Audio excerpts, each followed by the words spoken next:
We're being hurried along here for a change. The sun is setting. We have a little time for this, so go ahead, David. All right. So, ironically, our solar energy is leaving, and this chapter is about water and energy. So there's so a lot of people they don't think about it, but it's very obvious when you think about it. Water is very heavy, so when you want to move water, what does it mean? Water is very heavy.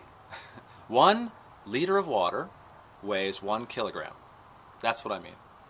So if you want to pump it up the hill... Oh, literally right? heavy. Literally heavy. Got it. So if you want to pump it up the hill, you need to use a lot of energy, right? In California, 20% of the electricity is used to pump water around. So that's important. The other thing is that you can also use energy to make water with desalination, for example. But also water is used to produce energy. So water is used for cooling at a thermoelectric plant. So this chapter 6, or chapter 5, chapter 6 or 5? Chapter 6, sorry. Chapter 6 is all about that. How many chapters are there, by the way? There are 12 chapters. So we have to have you back 6 more times? Look forward to it. Okay. Okay, so it's about how energy and water interact. And this is, some people call this the energy-water nexus, and there's a lot of, and this is something that I talk about in the chapter, is how can you manage energy and water, which are very, very complicated industries, right? Energy is a very complicated industry no matter where you go in the world. It's coal, solar, natural gas, hydropower, all of these types of energy. And then you have water that's being used for agriculture, for urban use, etc.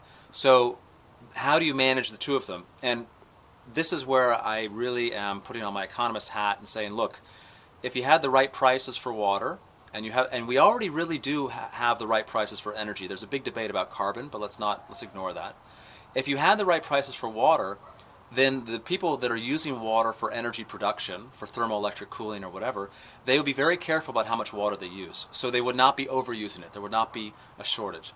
So in that sense, I talk about the energy-water nexus. I say, well, look, we don't need to have an energy-water nexus. We don't have to have a problem of managing these two primary goods, in the same way that we don't have a problem with the coffee-donut nexus. Because, you know, we have coffee and we have donuts, and they somehow supply and balance each other when we're eating coffee or drinking coffee and eating donuts. And we could have the same thing with water and energy if we had appropriate prices for water and energy.